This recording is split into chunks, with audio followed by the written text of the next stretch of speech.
Welcome back to Food Service Education. I'm Chef Michael Pesci. As your host and seasoned instructor, I am thrilled to provide bite-sized, focused lessons designed to enhance memory retention while diving deep into crucial topics like food safety.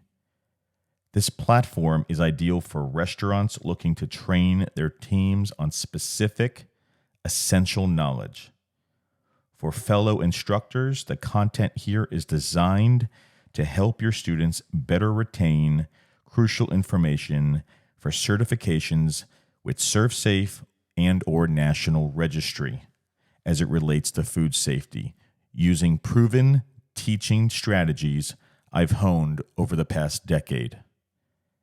With 10 years of experience and a track record of guiding over 500 students to successfully pass ServSafe, I know the methods that work best for achieving high pass rates in this field. Today's lesson will focus on poor personal hygiene, the leading cause of foodborne illnesses in the USA. If you're seeking even more advanced, in-depth training for ServSafe and beyond, consider joining our membership community. By becoming a member, you not only support the creation of more valuable content, but you'll also gain access to my extensive 18-plus years in the industry and the experience, which sets my teachings apart from others you might find on YouTube. Act fast because our membership prices will increase annually. So join today to lock in access at the current rates. All right, so today we're talking about food safety, okay? I have titled this playlist Principles for Safe Kitchens. This is curriculum that I am beginning to write on my own. I am taking all my years of training, 18 plus years, as I just mentioned, and all my decade-long career in the education sector, both teaching middle school and high school students how to successfully pass ServSafe. I don't make any guarantees, but I can tell you that I have a very good background on teaching and enforcing ServSafe in the classroom. So let's start off with the learning objective.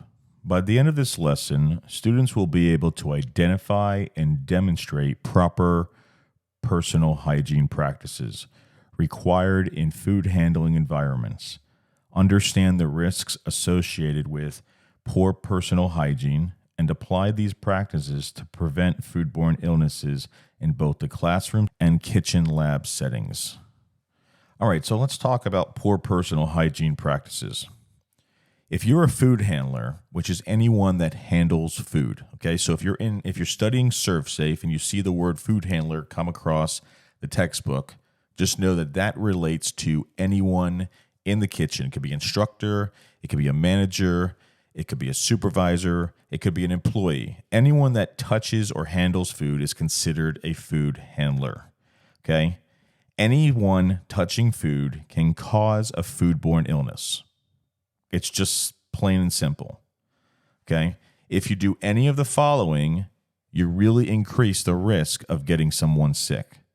So if you fail to wash your hands properly, okay, not washing your hands after using the restroom, touching raw meat, or handling garbage can transfer harmful bacteria to food.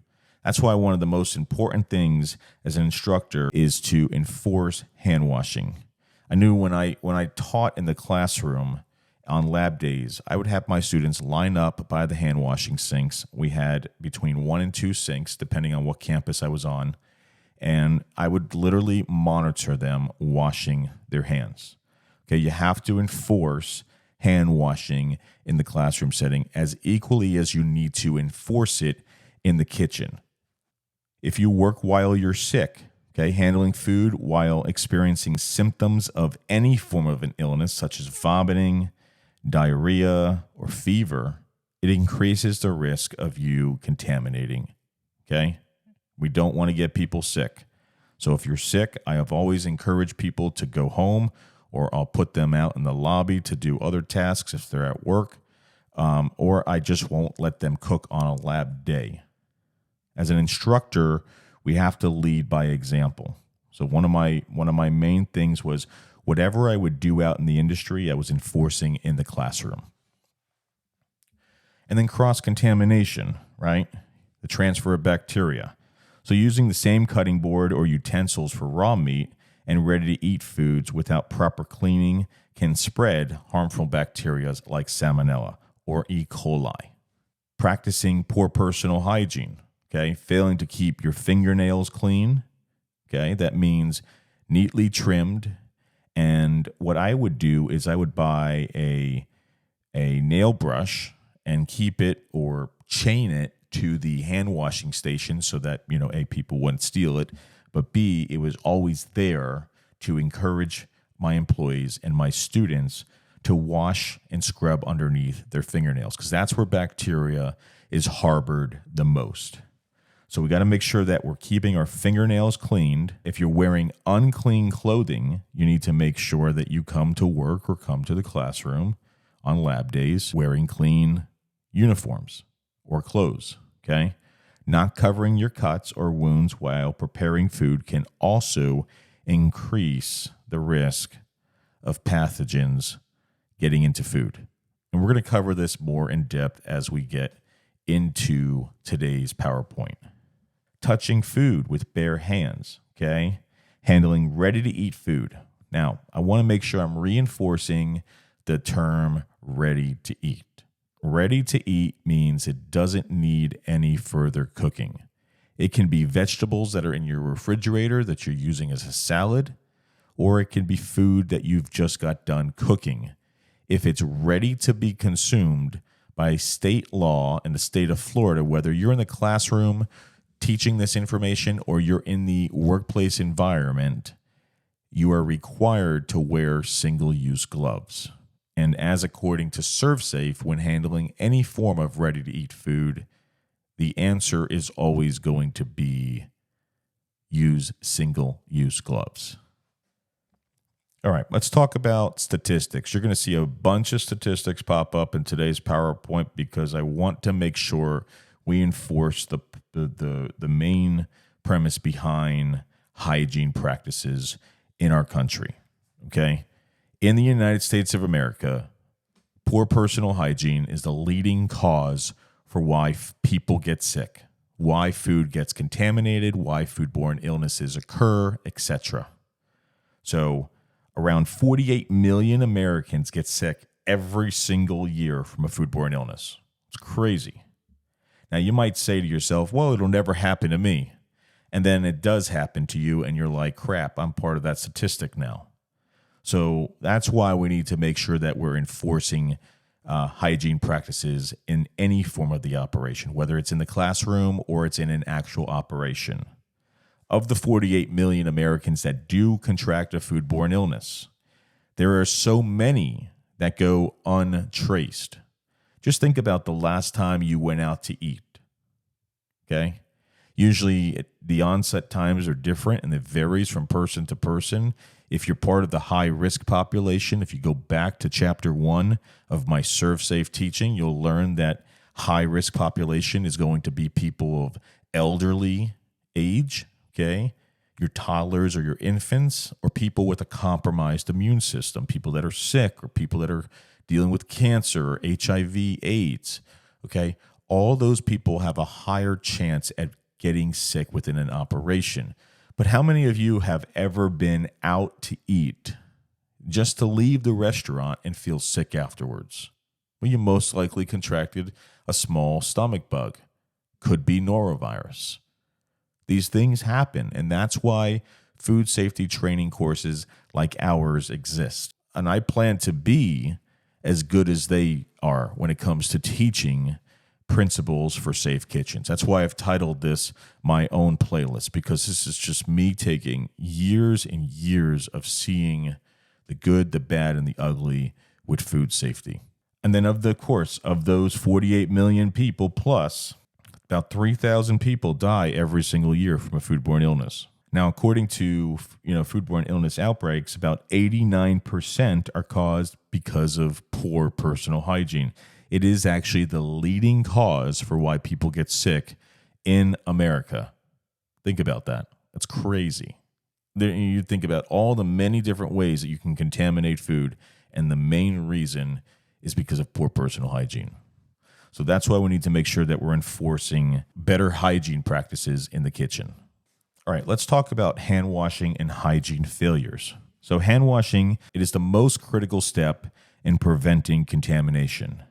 However, improper hand washing or neglecting to wash your hands is the most common failures that happen within an operation. So I'm going to point a question on my audience. Do you know how I used to, as an instructor in the classroom, gauge how often students were washing their hands? And it's not what you think. It's not me witnessing them going over to the hand washing station as much as it was how much was I spending in soap every month? How often as an instructor was I going over to the hand washing station and changing out the soap dispenser to add new soap? And I can tell you it wasn't enough, which goes to show how often people are actually washing their hands. So as an instructor in the classroom, one of the most important things that we know as instructors is to make sure that we keep our eyes on our students, because if we turn our back for just 1 second, they're going to turn around, not put soap in their hands, and just rinse their hands under running water, right? And then eventually that's going to lead to other issues, and that's how it breaks down in society. If you do what you're doing in the classroom, just imagine those behaviors implementing themselves within the operation. And then now we're putting the consumer at risk. So I used to gauge it based off of how often and how much money I was spending on soap every single month. One of the key things I taught in the beginning ages of teaching in the classroom when it came to how often students or employees should be washing their hands, the key word is frequently, okay? One of the most important things you can do within an operation is every hour set a timer. And when that timer goes off, send one group or send your employees to go wash their hands, either one by one or as a group. It's up to you, depending on where you are, what you're doing, etc. If you're in an operation, it may not work as everyone leaving their station at once, but you should enforce a time cadence when trying to increase the frequency of keeping people's hands clean. I mean, just think about it. I mean, we don't even know we're doing it half the time, right? We scratch our nose, we pick wedgies. I've seen it all, and it's gross, but it happens. And then just imagine the food that you're touching, the food that you're serving, the food that you're about to eat. Where were those hands, and what were they doing when they were preparing your food? Those are the things you need to honestly really start to take a look at when trying to understand why is it 48 million plus Americans get sick every year and 3,000 people die because of related cases to poor personal hygiene practices.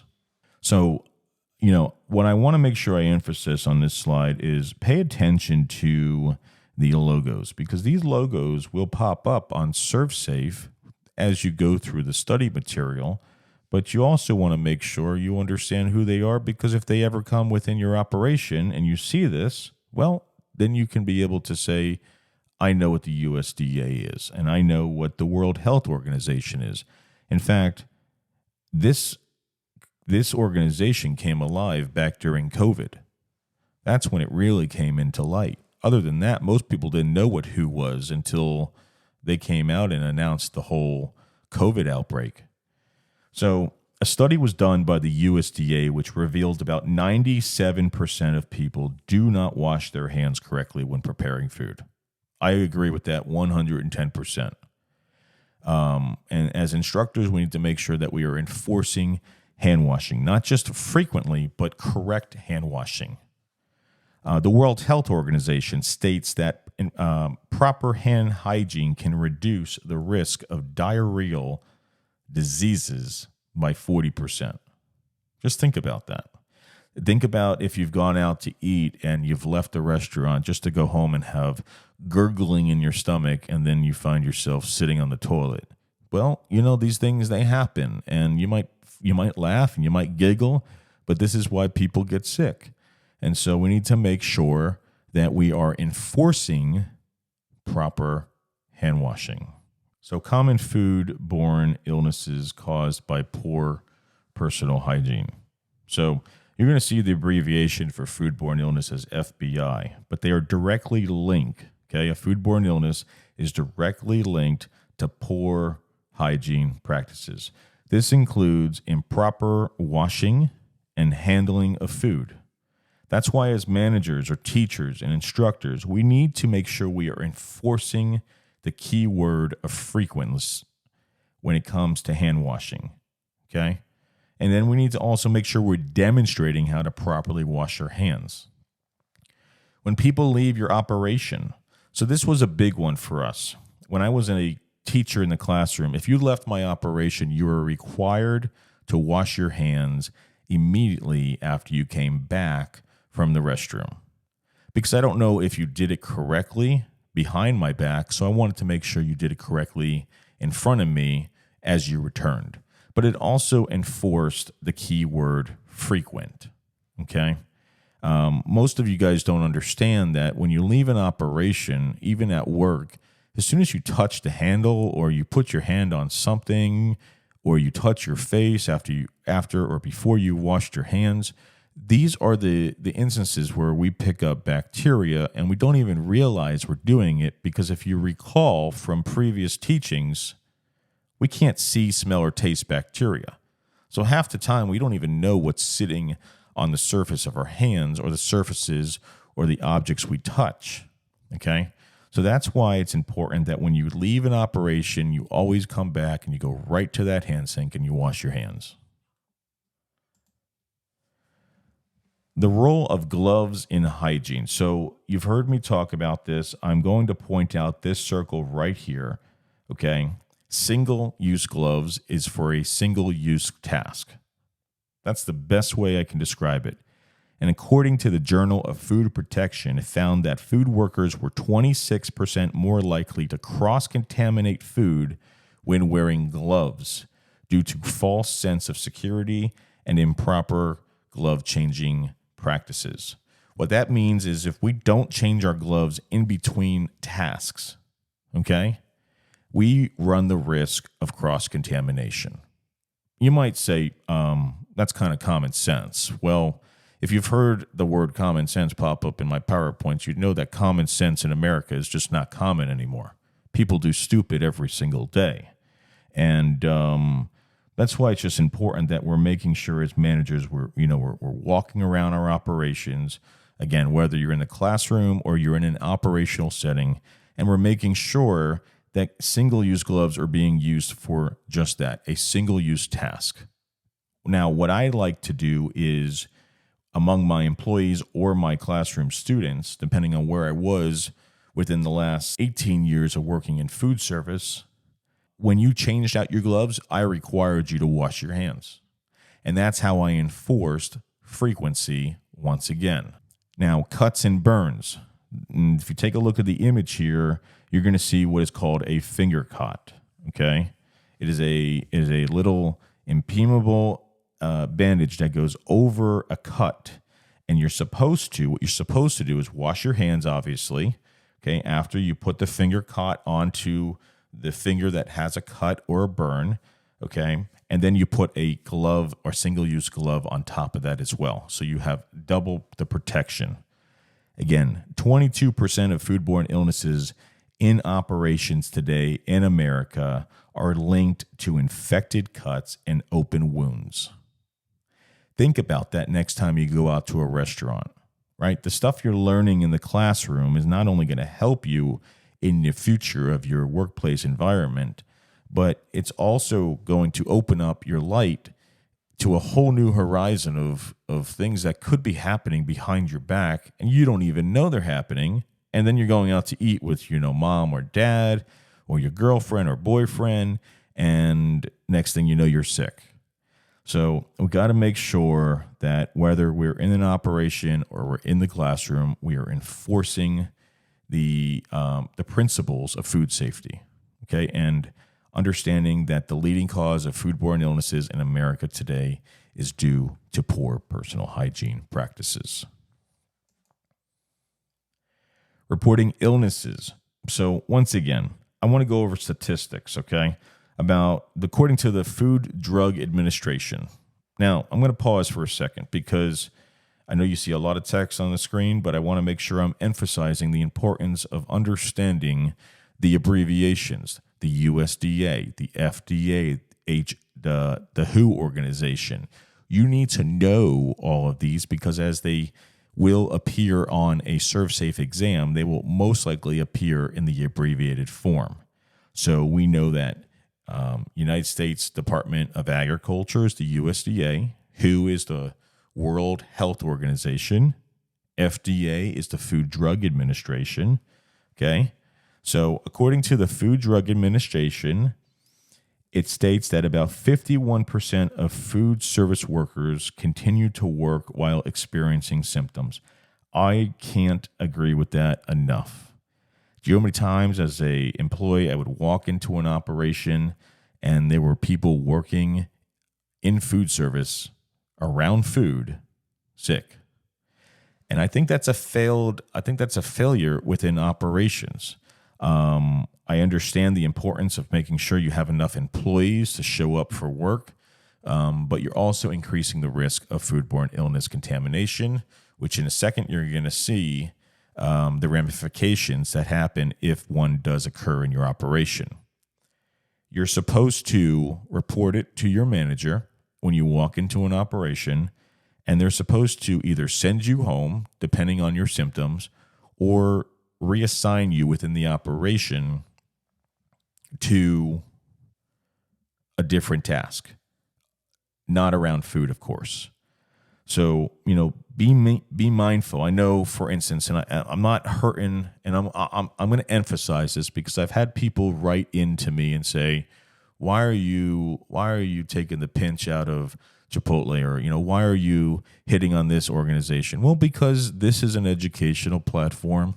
And I want to make sure I'm enforcing things that have happened within major operations like Chipotle and like Bluebell ice cream factories. I love Chipotle. I still eat at Chipotle. But things have happened within an operation at Chipotle. And that's why it's important as instructors, you learn that our job is to train you and to make sure you're ready for the workplace environment. And if you're in an operation, it's our goal and my job to make sure you understand that this stuff happens every single day. Okay? And the whole point of taking a food safety course is to understand preventable measures to prevent a foodborne illness from happening. Because if it happens when you're operation, okay? And let's pause here for a second. Let's really have a conversation here. If you're working in an operation and you have a foodborne illness outbreak, they're going to close down your restaurant, and now you're not going to have any form of income. And one of the things I want to make sure I emphasize on this is just because an operation closes doesn't mean your employer is required to pay you. And if you can't be paid, well, then that affects your bills, because bills don't stop coming because your operation negligently handled food and got people sick. So this is important stuff, and that's why food safety courses like this exist. That's why, as instructors, I'm required to go through food safety training every 5 years. I just got done actually renewing my proctor and instructor certification, which is required by ServSafe every 3 years. So, these things, they happen, and we want to make sure we stay ahead of the curve to prevent them from occurring within our operation. Okay? A study by the National Restaurant Association showed that 20% of foodborne illness outbreaks were related to employees who showed up to work and worked ill. pretty crazy. I know at Chick-fil-A, and again, that's why I'm emphasizing the importance. I'm not hitting in and taking the chunk out of an operation. I love Chick-fil-A. I think they're a great company, but I know one of the policies at Chick-fil-A is if you don't get your shift covered, you must show up for work. And if you're sick and you're showing up to work and you're working in and around food, now you're putting your customers at risk of contracting a foodborne illness. You're increasing the chances. And that's why I teach this, and I'm so passionate about teaching it, but we got to make sure that if we're sick, we're staying home. All right, let's talk about cross-contamination, right? We know that's the transfer of bacteria from one surface to another, okay?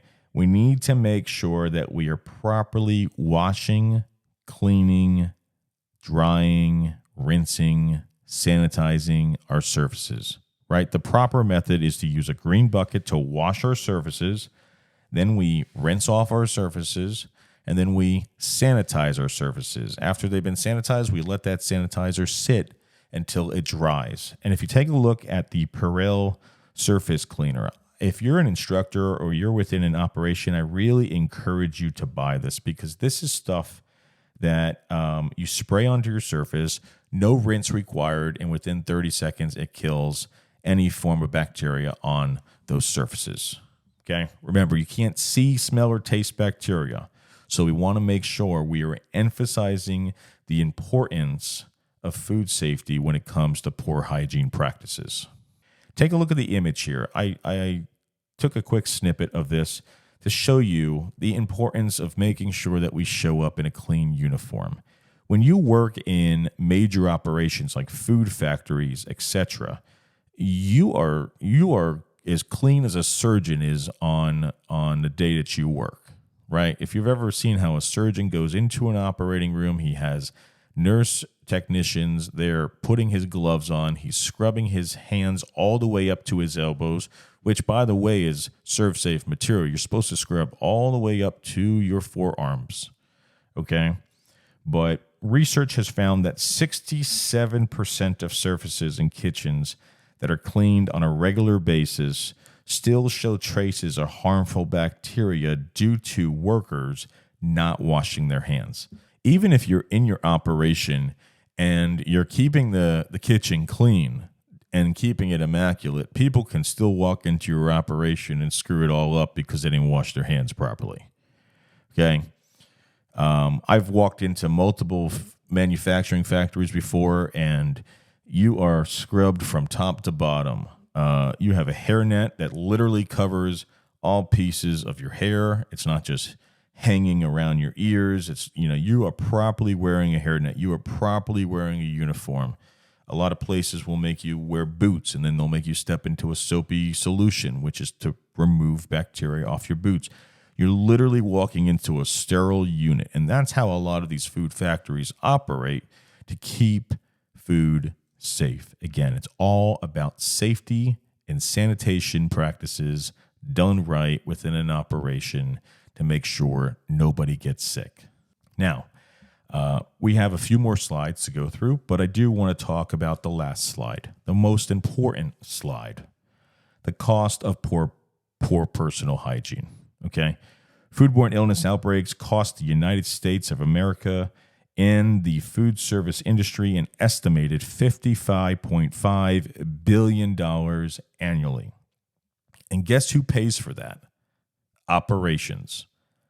Okay?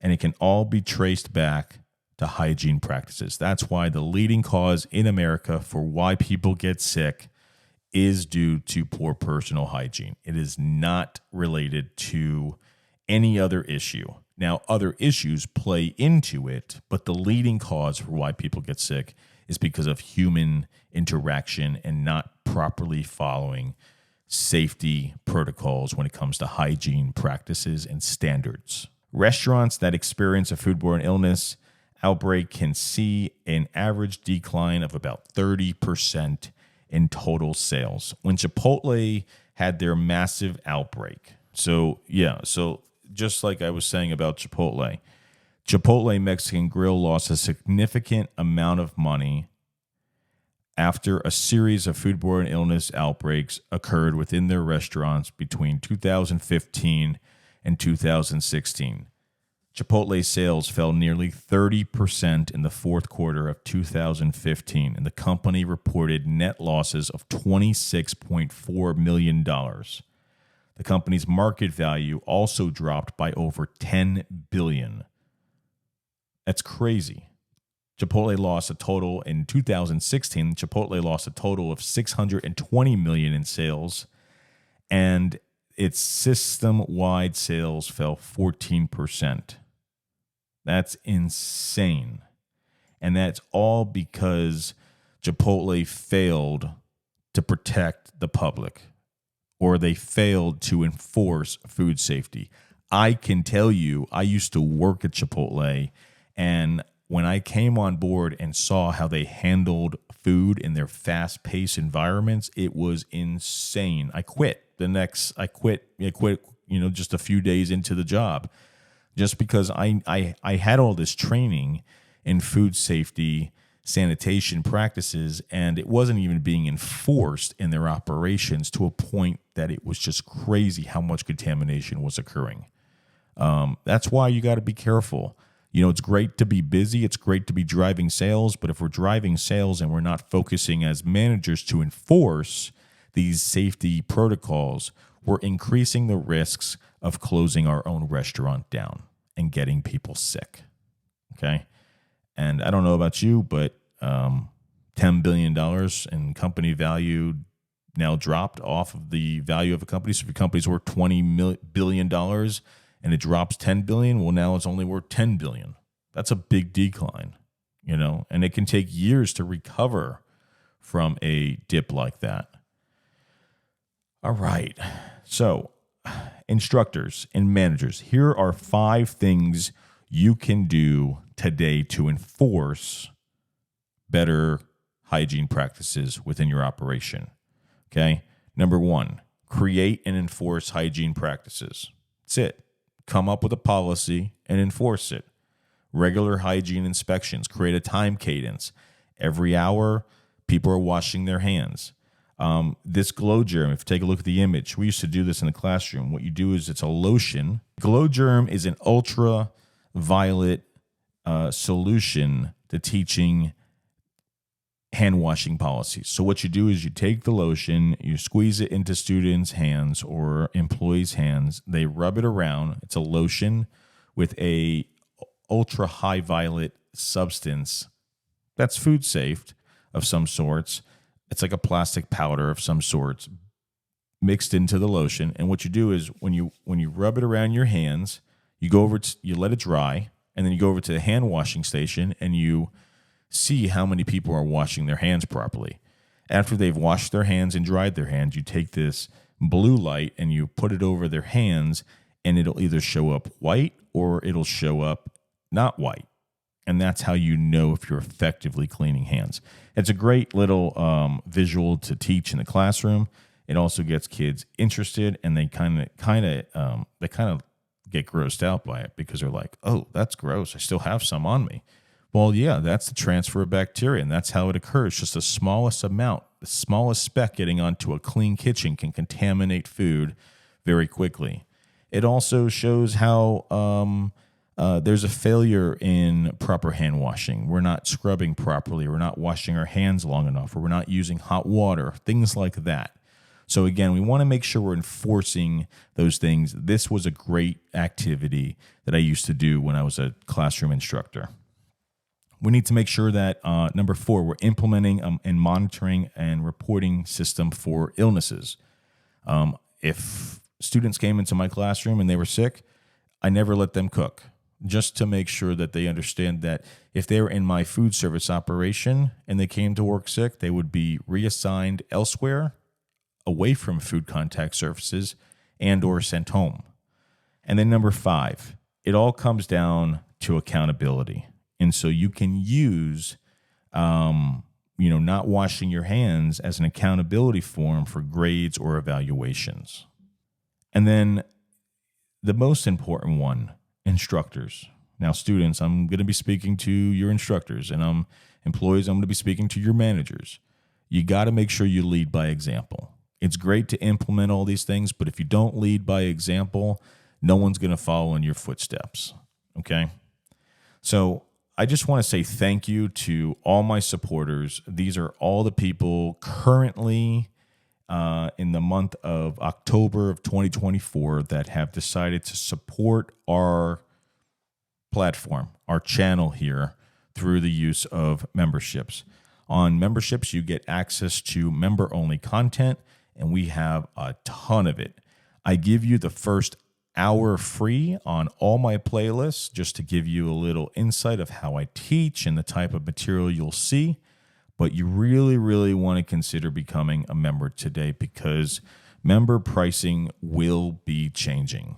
As we come into 2025, we will be increasing the prices and then every year thereafter. So make sure you get in, lock in your rates, and start utilizing and accessing material that can really help students understand the importance of safety and sanitation, and even employees. And if you're not in the classroom, or we have students that come to our channel to renew, to get caught up so they can renew their certification every 5 years, because every 5 years as a food service protection manager with ServSafe, you are required to renew and retake the test. Okay. We have adults that are preparing to open restaurants that obviously for health code reasons, they're required to have a food service protection manager certification. We have an array of people from ages. So here, let me do this. Let me give you some premises, okay, on just, demographics, people that are currently coming to our channel. 22.3% of the people that show up on our channel are female. 77.7% are male. Okay. We have people from ages 13 all the way up to 65 coming to our channel to study this safety and sanitation information. But the main demographics we focus on is really between 25 and 34. It takes up about 31% of our population here, or subscribers, are in those age frames. One of the other things I want to most likely enforce here is please make sure if you are watching any of our videos, consider subscribing to our channel. And if you found value in today's video, of course, hit that like button, because the more you hit that like button, the more it will recommend it to others coming to YouTube searching for food safety training material. About 77.5% of people who are watching our videos today are not subscribed. Only 22.5% are subscribed, according to the Tuesday, October 8th, 2024 update. Okay, so please make sure if you're coming to our channel, consider joining our community and helping us grow, because as we grow, we're going to continue to impact and create more material for future generations, as my mission is to educate tomorrow's generation. So again, I hope you got value out of today's video. If you did, remember, smash the like button. If you got questions, the community is always open for you for engagement down below in the comments, and always check the description for additional notes and resources. That's going to do it. I'll see you guys on the next one.